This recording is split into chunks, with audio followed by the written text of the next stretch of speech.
Welcome back to George. Welcome back to George. That was To it. George. Just period. It's George. To George. It's George here. This is a George episode. I'm sure you understand. Dude, Unfortunately, it's a George episode. Yeah, this is actually the only voice that we'll do for the rest of the series. I minor spoiler for Umineko when they cry. It becomes George a pachinko is machine. And it going kind of to- it's over after that. No. George is going to become the only character in the game. Period. Every other character gets basically raptured after this episode, and it becomes a George solo show. So I hope you guys like George, because we sure don't. It seems the weather will be like this all day tomorrow after all. Dang, this makes the good weather we had earlier feel like a lie.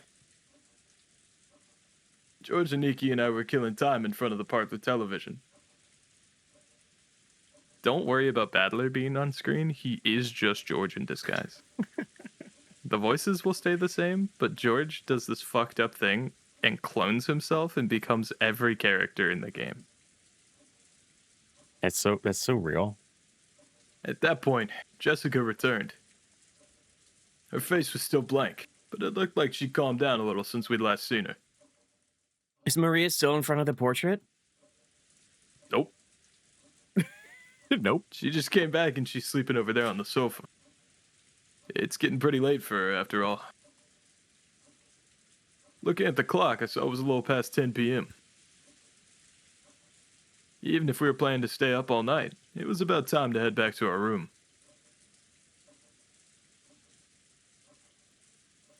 Well, my mom did have a room prepared for us in the mansion. What'll do? What will we do? What'll do? What'll do? What do we do? I'd rather head back to the guest house. Going by what we saw of our parents, I think it'd be better if we weren't in the mansion. Yeah, I agree. Feels like they're telling us kids to mind our own business and stay out of their way. Let's be good little boys and girls and do that. As we were talking about this, Aunt Rosa came into the parlor.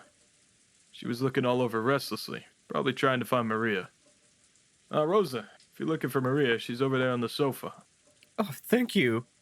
My, she's out cold. We must move her to a bed. If you like, I'll carry her over to a bed. Thanks. That would be wonderful. Are you all headed back to the guest house? Or are you going to stay in the room Natsume-san had prepared here? We were just talking about that. We just decided to head over to the guest house. I see. Then could I ask you to take Maria with you? I'd feel much more reassured as she stays with all of you cousins. Behind those words, she seemed to be concealing some regret that the adults, herself included, had deeply hurt Maria's feelings. Yeah, leave it to us, Aunt Rosa.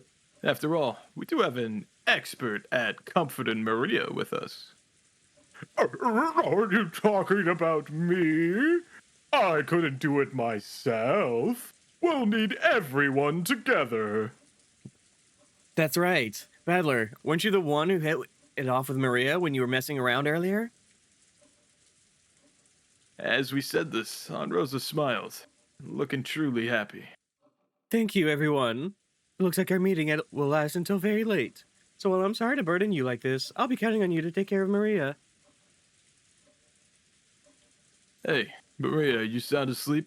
We're going back to the guest house. Maria muttered something indistinct, rolled over, and fell back asleep. It looked like she was sleeping deeply. She's really out cold. I'd hate to wake her. Right, I'll carry her.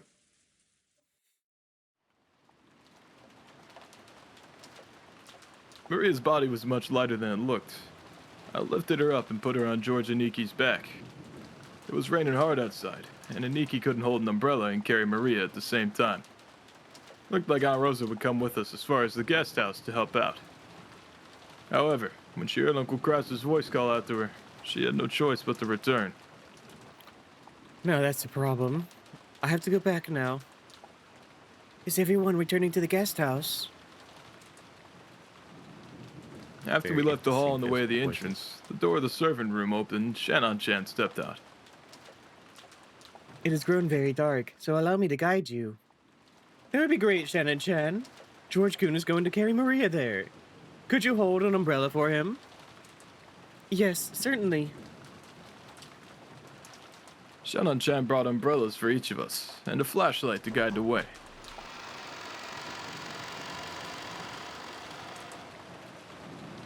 After we opened the front door, the downpour was quite terrific.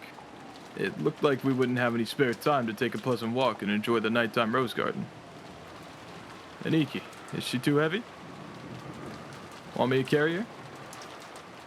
It's okay. I can at least carry Maria-chan. I'm truly grateful. Please take care of Maria. Sure, you got it. Then I guess this is good night, Aunt Rosa. Then I will see them over there and return here. Yes, please. This is a fucked up lineup. Rosa watched us leave. All three of your female voices back to back to back to back. Oh my god. Maria, I'm sorry for everything. Rosa's mumbling voice. I don't know who's Oh, saying my this. bad. Nah, that's you. Rosa's mumbling voice didn't reach the person in question, nor any of the kids, but disappeared beneath the sound of the rain. So I'm gonna switch right back to Battler. Mm-hmm.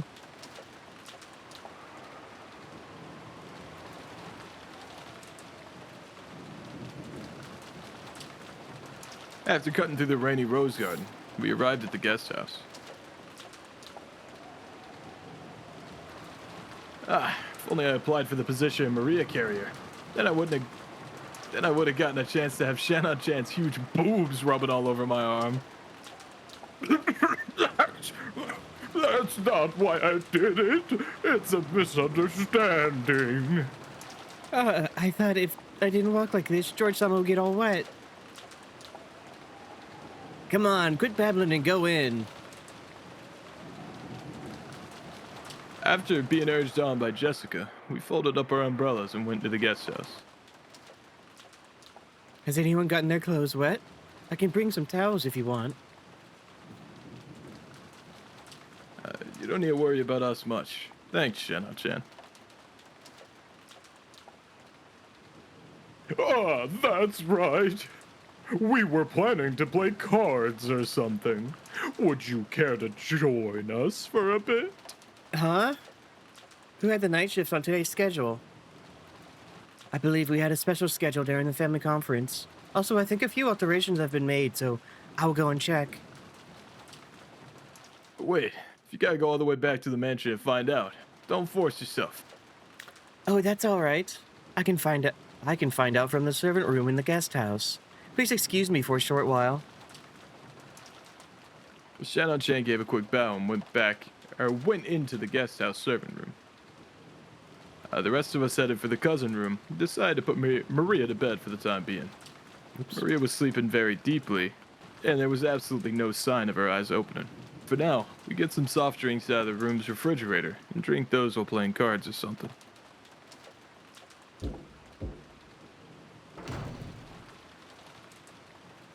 Oh, Kenan-kun. And you're here too, Kenshi-sama. What has happened with tonight's shift? Kraus-sama's given an order.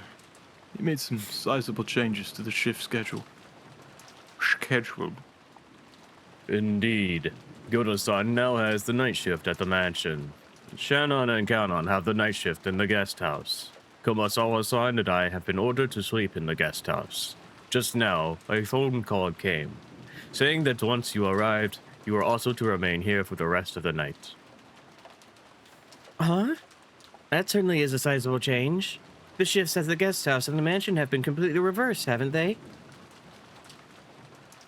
Originally, Shannon and Cannon had been assigned the night shift in the mansion, while the night shift in the guest house, where all the relatives were staying, had been assigned to Goda, who had an abundance of experience in entertaining.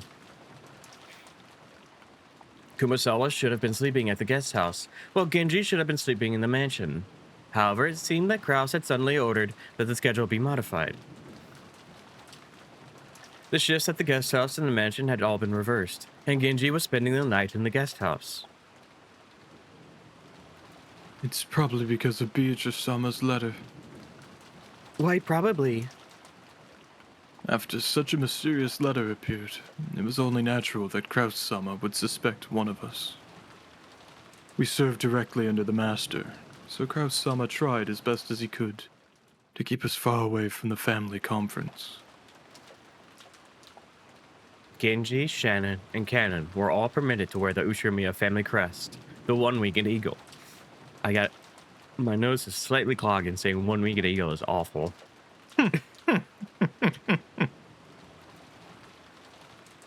Genji, Shannon, and Cannon were all permitted to wear the Ushirmiya family crest, the one-winged eagle, as the servants who served directly under Kinzo. Of course, since they were working for the Ushirmiya family, they had to obey anyone's orders, but their only boss was Kinzo. Since only Kinzo held the right to employ them, even Kraus could not have them dismissed of his own accord. Because of this, Kraus and the others often viewed these servants as Kinzo's underlings and shunned them. And in fact, Kinzo seldom let anyone other than them enter his study. The sudden shift change was probably a clear expression of the sense of mistrust that had caused. Considering the time Kinzo had left to live, this would definitely be the last family conference before the problem of the inheritance came up. On top of that, the mysterious letter that claimed to be from Beatrice had dropped in out of the blue. Kraus definitely wanted to keep Kinzo's loyal subjects away from the table of such delicate and important discussion. If you would excuse me, I will go rest. If anything happens, call me immediately. Our guest house tonight is a special case, after all. Yes, certainly, Genji-sama. Sync that in post. Base. Genji nodded back, went behind a screen, took off his jacket, and slowly began to relax after a day's worth of tension. The ones who just returned now. Were they the children? Yes. The other relatives are having a conference in the mansion. It looked like it would drag on for quite some time. Then, got it easy. It's already this late, and there's this weather. The rest of the relatives will probably spend the night in their rooms in the mansion. Yes, probably. I'm only saying this because Genji-sama isn't around, but I'm a little happy I was sent to the guest house, I guess. Oh, why is that? Because you can stay away from Madame and Eva-sama, those bullies? Or do you have another reason? It's not as though I have another reason. I see. Then let's do our best together with our night shift. I'm counting on you, Nason. Just now I was asked to go to the children's room and play with them. Shannon hung her head apologetically, gazing at Cannon uncertainly. Cannon didn't try to meet her eyes, and spoke curtly as he sighed. It looked like he didn't plan on indulging his sister. You can't. You were assigned to the night shift. Besides which, it isn't necessary for furniture like us to respond to an invitation to play. You understand, right? Yes, I do understand. Shannon's shoulders. Say that 10 times fast. Shannon's shoulders drooped slightly. She had already expected that Cannon, a stickler for rules, would say something like that, but she still seemed a little discouraged. As Cannon flipped through a logbook, he spoke without facing Shannon. That means the children will be waiting for you. You'll have to apologize and tell them you have the night shift. and won't be able to stay with them. Go and come back. Huh? Yes. I'll go apologize and come back. Shannon hurriedly stood from her seat before her brother's mood could change and flew out of the servant room before giving a quick bow. As he watched her go, Cannon took a single deep breath. Genji's voice came from beyond the screen. Kanon, I will be here, so you can go too. Genji-sama, Shannon was the only one called. It's not as though I was invited. That is only because you were not there at the time. If you had been, you would have been invited as well. It is good to play as a child from time to time. No, such a thing is not necessary for me. Human children may have a need to play. But we are furniture. Is that so? Nason is also furniture. Even if she pretends to be a person, it will only hurt her later. I understand that, so I try not to get too close to people. That's all. Genji did not say anything after that. After a while, he stood up and used a pot of hot water to make powdered cocoa, serving some to Cannon as well.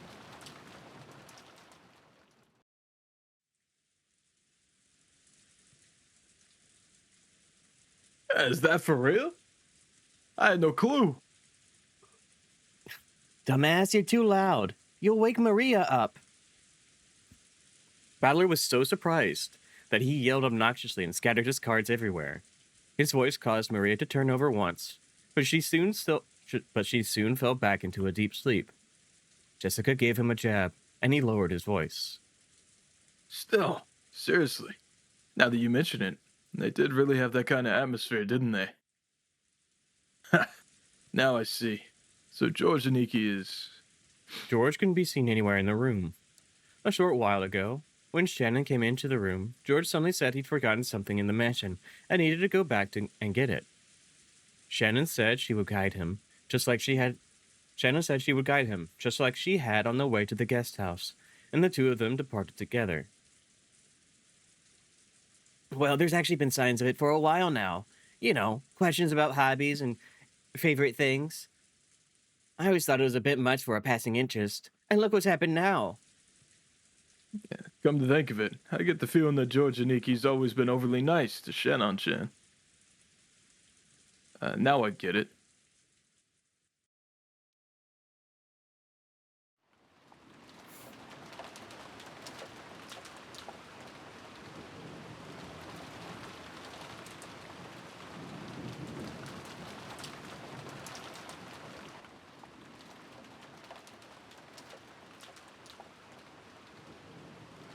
According to the weather report, it looks like it'll be at its worst tonight. It also seems like it'll last all day tomorrow, though it should get a little better. This is a George chapter, I forgot. He didn't know what I was referring to. Thought we were being funny. He fully just forgot. Oh no. That's See, funny. after discovering that, this is me refilling my water.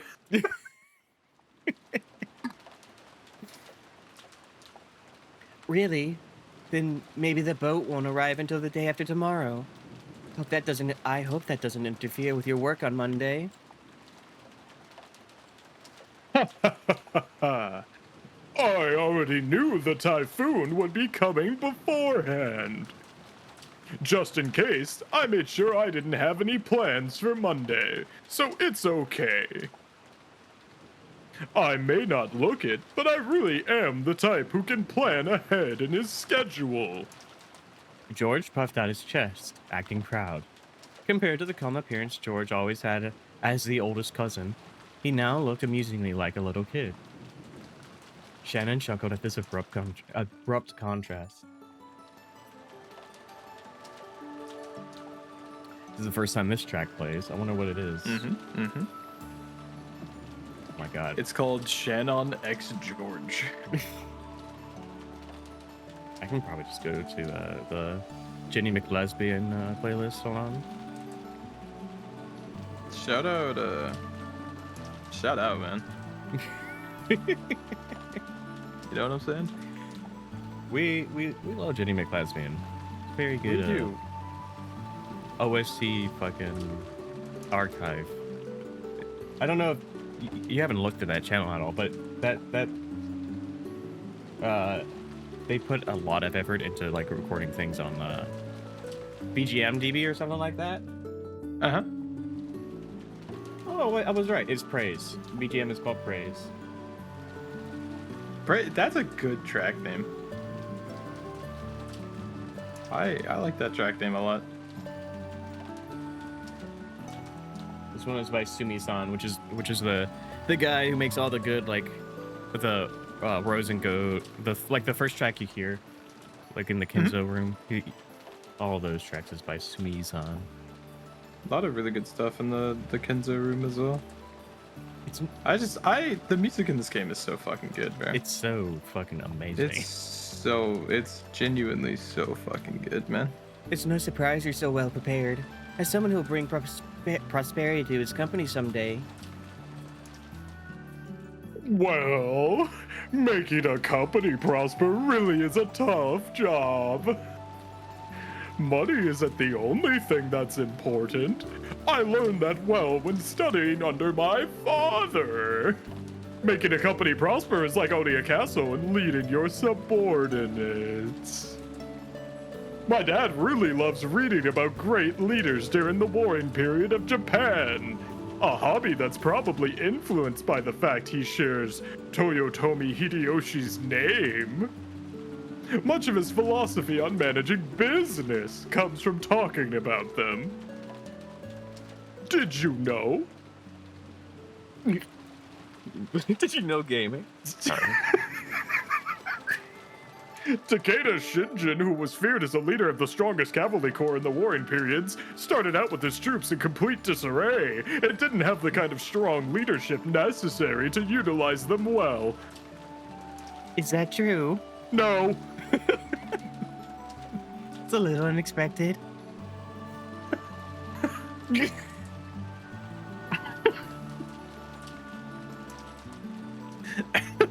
In order to unite his troops, Shingen showed his excellent leadership in many ways. For example, when a soldier succeeded well in battle, he would immediately honor them with a medal. Normally that kind of thing was put off until after the war, and they were all awarded at once. He continued this diligently while on the field of battle, and immediately showing his appreciation for his troops, military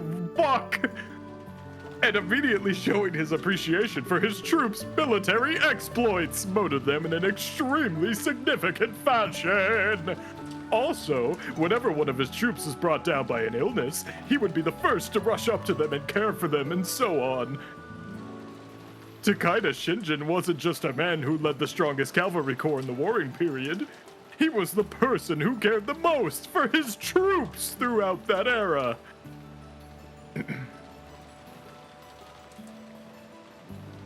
Was that Shannon? Yeah. And because he was that kind of person, all his troops went along with him. The truth was, Shannon had already heard the story several years ago. But whenever a discussion of his father led to this sort of topic, George would always glow and look like he was having a great time.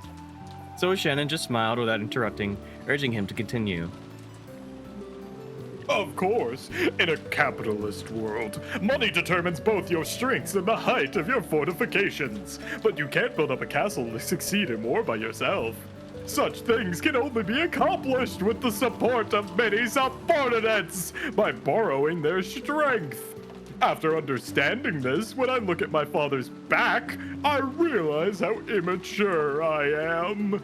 I can clearly see how much competition he had to overcome before building up all he has now.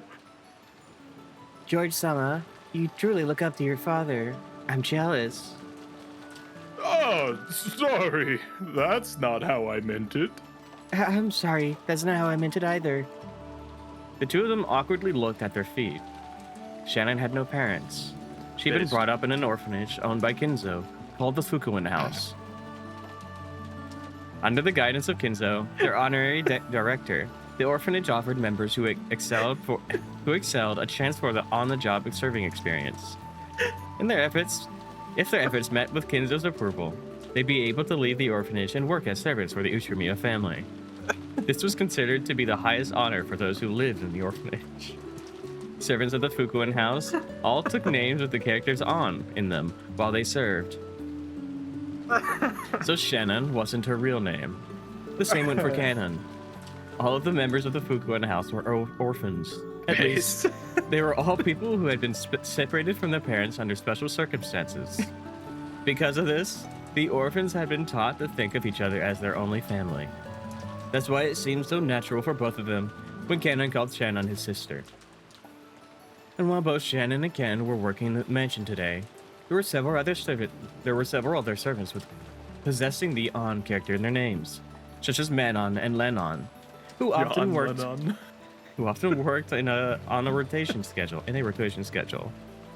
However, there were not many servants who stayed with the Uchinomiya family for long. It was standard for them to quit after 3 years. So you could probably say that Shannon, who had been working for 10 years, was a notable exception to the rule. Working as a servant for the Uchinomiya family was a heavy burden to bear, but the pay wasn't bad at all. Working for a full 3 years would earn more than what was needed to enter mainstream society. And that was why, even though the orphans realized what a harsh task working for the Uchinomiya family was, they still hoped to be accepted. Maybe the fact that Shannon managed to continue working for 10 years wasn't because she had more willpower than the other servants. Maybe she'd gotten stuck working for 10 years because she didn't have the courage to say she wanted to quit. Kinzo couldn't even trust his own blood relatives, and those excellent servants sent from the Fukuin House were the only ones he could rely on. Because of that, Kinzo would sometimes allow them to wear the family crest, as servants under his direct control, and have them work close to him. What were you fucking giggling about, big guy? The Fukuin House? No, I thought how Shannon didn't have asinine- parents?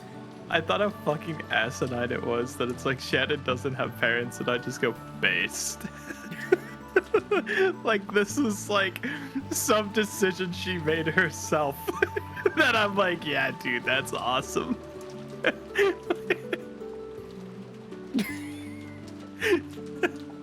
And I It's just so cool, I was bro. I'm so laughing. I was laughing at the concept of like meeting an orphan.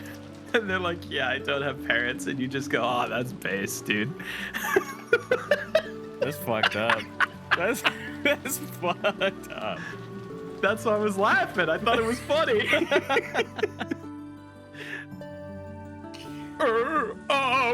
You've been working here for almost 10 years now, right? You must have saved up a lot of money by now. I ain't saying he's a gold digger, but wow. I wonder. It's not like there's anything in particular I'd like to buy. After all, a few million yen isn't enough to live off for the rest of your life. So, the reason you've been working all this time wasn't to hit some target sum? Yes, that's right. I have nowhere to go outside this mansion. I've been getting along well with Milady and the other young servants. Madame does scold me sometimes, but caring for the roses and cleaning the mansion is fun. But that can't be your entire life, Shannon-chan. No, Sayo-chan. Shannon cast her eyes downwards when she heard her real name. She understood what George was trying to say and fell silent. There's something I've learned as I continue to study even after becoming an adult and a full-fledged member of society. A human's life is not as monotonous or short as we thought when we were kids. All school-age kids have certain fears they can't shake. They wonder whether they'll live the rest of their lives like sleepy classes after a monotonous and boring school day, spending their time in a carefree laziness without anything interesting happening until it's all over. Wouldn't that be nice? However, life's only like that for underage students. Compared to a human's life, it's nothing more than the blink of the eye, appeared where they break through the shells of their immaturity. The inside of the shell might be a hot, suffocating, and boring world, but the world beyond that shell is vast and filled with limitless possibilities. So far, your life has been trapped inside the shell called Shannon. I think you're under the mistaken impression that your life will continue like this forever. Shannon couldn't deny those words. She'd been unable to harbor any clear doubts about her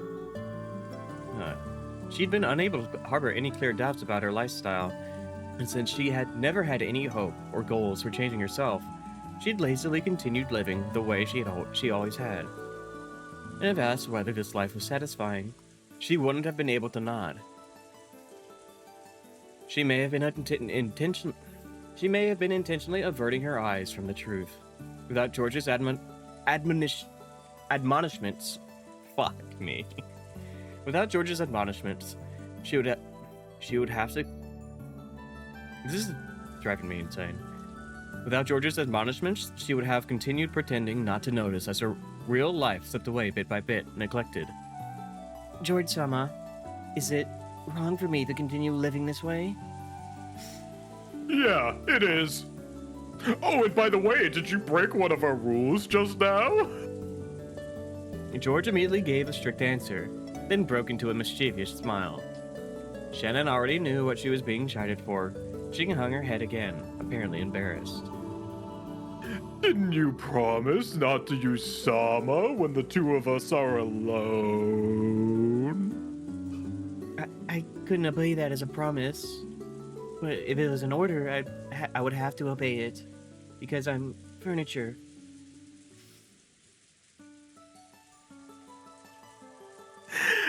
I have to say, right? Yeah. Having to ease with you as Shannon and George is like the most awkward experience I think in this entire game. Cause you know, like the Mion and like Shion and like Satoshi, Rena, like yeah, like all that back and forth, that stuff was cute, right? The like Rena and Keiichi on the roof, that was fire, right? Yeah. That shit was fire. George and Shannon awkwardly LARPing in a gazebo is one of the worst pains Ryukishi has ever put me through. Like, we can handle Beatrice because she's fucking funny. She's Spoilers. funny. She's funny and it's fun to watch. Like, everyone else in this game is funny. Rudolph George and Shannon. The Kyrie, fucking Ava and Hideyoshi is cute as fuck. Yes. Rudolph and Kyrie is funny. They are just Keiichi Rena. Like, but God, like Kraus and Natsuhi is just, it's fun because it's fucking just like, oh my God. Like, every I mean, other at least pair- George has the funny voice. But that's it! Like, every other pair has substance. And it's like, okay, this is good. I can get into this. But pull up the text history. Pull up the text history. When fucking Shannon goes, George Sama, and George goes, oh, kitten, you broke one of Master's rules. And Shannon is like, oh, you're right, Daddy. Oh, I'm sorry. Oh, but if you ordered me to not break the rule, oh, Daddy, I would do that. And George is like, yes, kitten. Make sure not to call me Sama, kitten. I'm in super hell. I'm in super hell. I hate these two.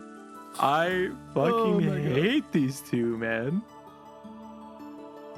They're evil. Then it's an order, kitten.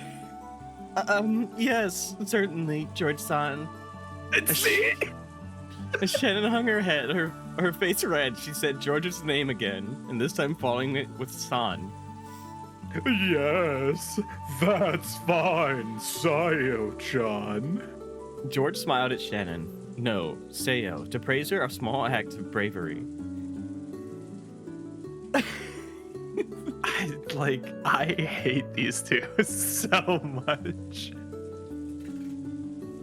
Oh my god. And it's all played straight because it's entirely meant to be like, it's not meant to be a Discord kitten relationship. It's meant to be George trying to pull her out of her shell, right? Uh-huh. But it's still Discord kitten energy. That's what I'm saying. It's you know the scene in Smiling Friends where Mr. Boss is sitting there and he has like the tiny homunculi of himself. Yeah. That's what it feels like. It just feels like that entire scene. Oh my god. This short exchange alone made it clear how far back the relationship must have stretched. Short. For a long while, the two talked as if the weather raging about them didn't even enter their thoughts. They talked about the many memories they built during their relationship that no one else knew about. Every once in a while, a flash of lightning would attempt to interrupt them, but this could sully neither the roses nor the time they spent blushing at each other.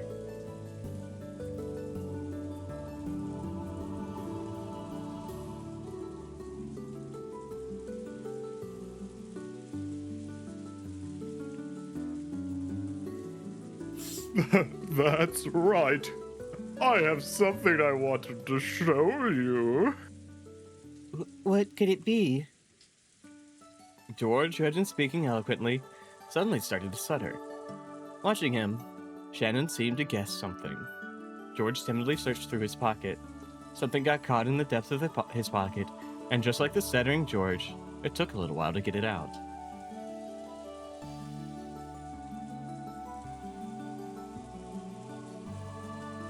It was a very small box. Yeah? I'm sorry. I was gonna say, I do feel bad because every time I feel like I yell at like George and Shannon, it's the picture of the dog with the propeller hat and the lollipop. And like that's George and Shannon. And you're bullying that, yeah. Yeah. And like I'm the fucking guy. I'm the guy that like, you know, the fucking comic where the dude is like, or it's a tweet where the guy's like, I ate a cookie and had chocolate chip milk today. And the dude responds to him, it's like, what are you, fucking 12, you fucking piece of shit?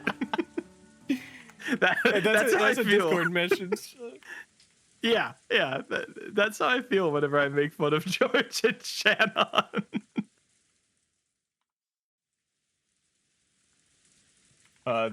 This track is called Path. It's also by Suni-san. Oh, there it is. There it is. This is the post I was looking for. Tyler, here you go. Oh, you found it? Like, I was looking like for it. This, like, no, like this. That's how I feel whenever I make fun of George and Shannon. You genuinely pissed me off. I ate some cookies today and had some lemonade. Are you 12? They played some video games.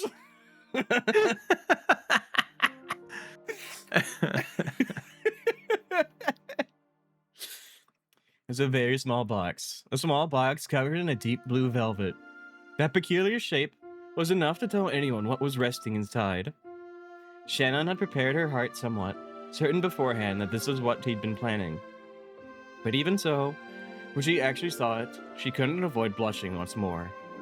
George opened the small box, took something out, and held it out for Shannon to take. I also have like a deeper take on all the George scene, these kind of George scenes, but I can't say anything about it until like episode 7.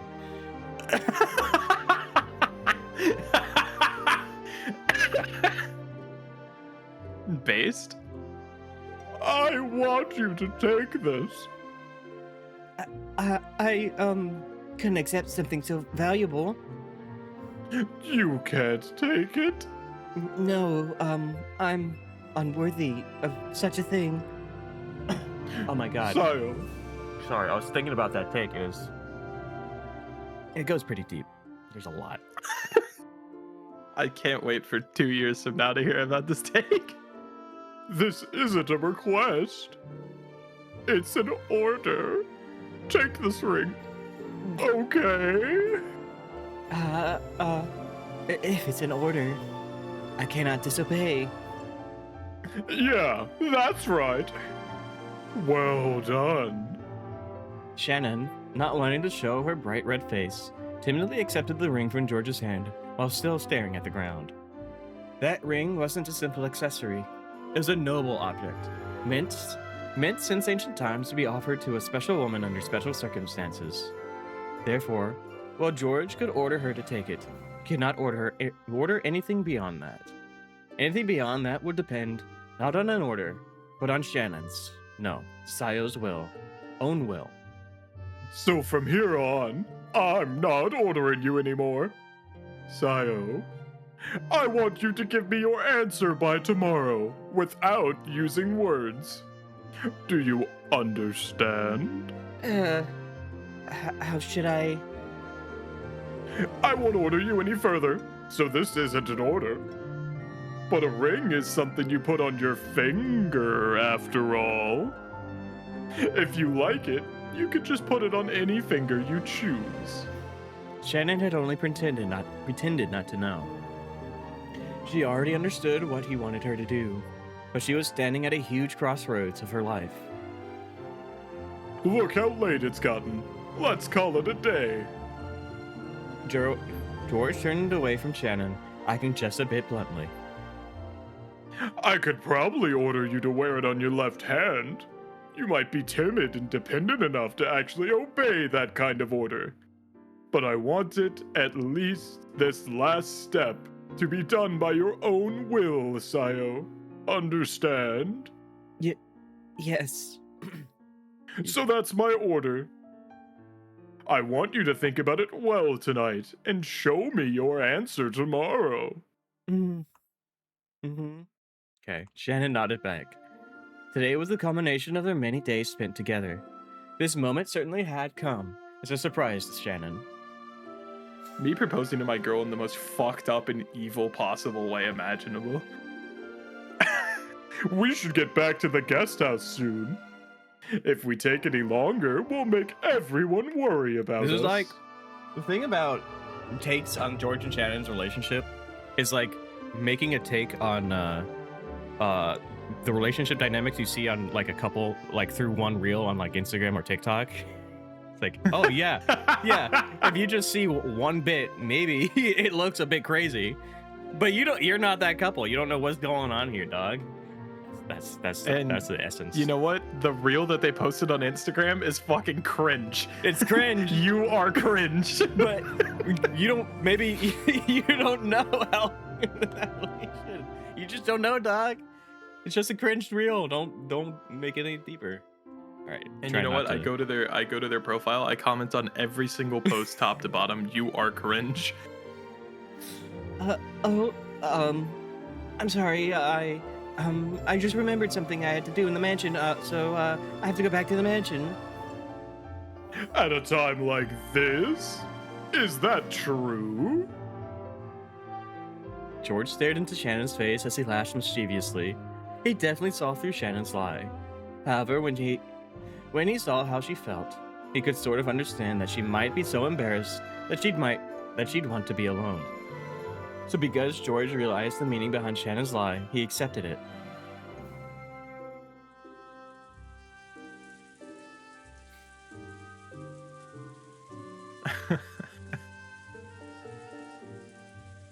So last break, yeah, there it is.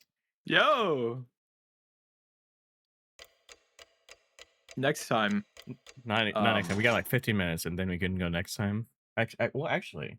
Oh, Yes, are there yes, just yes. like 15 minutes after the break? Something like that, yeah. I was like, oh, okay. Well, shit. I didn't remember it ending here, but all right. Shannon entered the entrance hall to the mansion with a tottering gait. I hit enter like 3 times. Yeah, I did not stop the recording. All right, badass. Shannon entered the entrance hall to the mansion with a tottering gait. A mixture of exultation and uncertainty gave her a feeling that she couldn't easily describe. It swelled up in her chest until it felt like she was about to burst. After stopping for a second in front of the servant room to take a deep breath and calm her heart, she opened the door. Inside, Goda, who had been ordered to take the midnight shift at the mansion tonight, was absorbed in a worn-out crossword puzzle magazine minigame. He looked up for an instant to see if one of the family had come, but when he realized it was a fellow servant, he returned to his puzzle as if nothing had happened. Genji-sama told me to come and help you. Oh, yeah, that's me. Yes, you. Welcome back. Is that so? That's a relief. I was just about to go check that the mansion was fully locked up, but I felt uneasy about leaving this room unmanned. After all, Kraus-sama and the others' meeting looks as though it will continue for quite some time. They might even request some tea at any moment. That's true. Then what shall we do? Shall I watch over... In that case, please forgive me, Shannon-chan, but I'll ask that you patrol the mansion. I will stay here, awaiting the family's orders. Yes. Shannon was slightly disgusted. Even though she'd come here to help out as a favor, she was casually being forced to do the job of the person actually on duty. Furthermore, after one-sidedly forcing that task on her, Goda returned to his magazine once again and became immersed in his crossword puzzle. Shannon bowed her head as a token sign of respect for her elder, and then left the room to patrol the mansion. Thanks to her being a bit ticked off, she managed to suppress that floaty feeling she'd been having until just now. And anyway, she couldn't let Genji or Kanon see her looking like this. She wanted a little time to herself until her heart calmed down, so maybe going on patrol wouldn't be so bad. She began to hear the tumultuous voices of the family discussion coming from the dining hall. Someone was speaking at great length, only to be interrupted by someone else. This second person also began to speak in a very long, drawn-out fashion, till yet another person interrupted. That kept on repeating. It was as though their displeasure was seeping out through their voices. She had been told to go to the guest house, so it would be bad if Kraus discovered her. Thinking this, Shannon dashed past the dining hall. Then she went along a prearranged route through the dark mansion, checking that all the locks were secure. She walked down the hall, checking each window. There were no humans on Rokonjima other than those connected to the family, so locking up didn't really serve much of a purpose. No one had been in the habit of locking up at the Ushimiya head family, at least not until Natsuhi had scolded them for being so careless. The metal fixtures on the windows were ice cold, and as she checked them one by one, the glow in her heart seemed to cool down. Huh? What is that? At that time, she thought she saw something twinkling across the hall. Twinkling? How could anything be twinkling through the darkness of the hall? She figured she must have imagined it, but she still held her breath. Grasping a curtain, she fearfully gazed down the hall. However, other than the occasional crack of thunder brightening the hallway, she was unable to glimpse any flicker again. It must have been her imagination after all.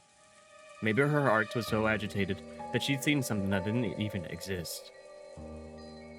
Shannon went back to checking the windows.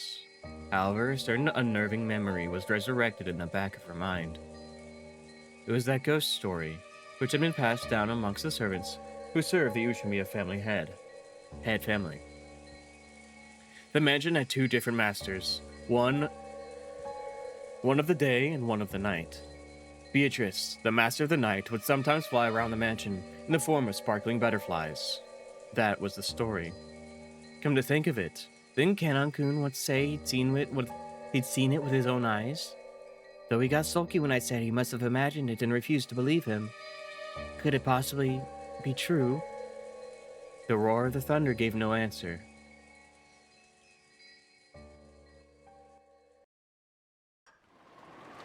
Boosh. You know what I'm saying? Boosh? The, like the roar of the thunder. Oh. It goes like.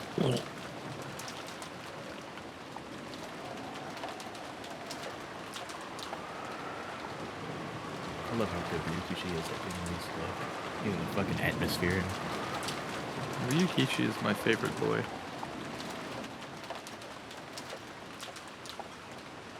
No one outside. We got. This is by like the servant kitchen. I don't know where that is. I think so. It's the portrait.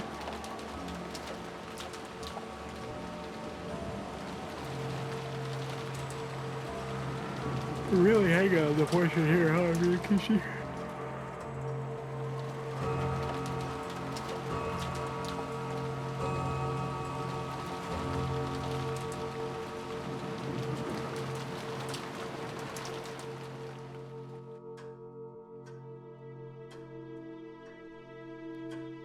Holy shit, Rudolph. Holy shit, Kraus. Holy shit, Rosa Kyrie. Holy shit, Ava Hideyoshi. Holy shit, Shannon. In the halls. Holy shit. And Golda. Holy shit, Canon. Genji. Genji. Sharing some hot cocoa. Based. Kumasawa is AFK. somewhere. Probably, Yeah. probably in the Najo VIP in the room. void? In the Why void. is Najo in the Why is void? it- He's in a void. George. Battler Jessica, Pog, card game maxing. Kendo.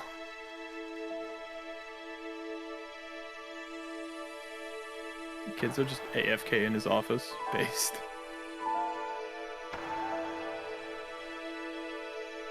Is that Beatrice, dude? It's a portrait. Yeah, Beatrice is the portrait, is she not? You know? Oh!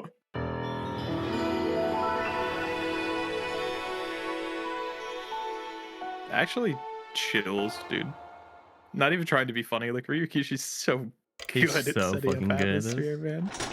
Next time. Next time we get to enjoy more LARP of George and Shannon.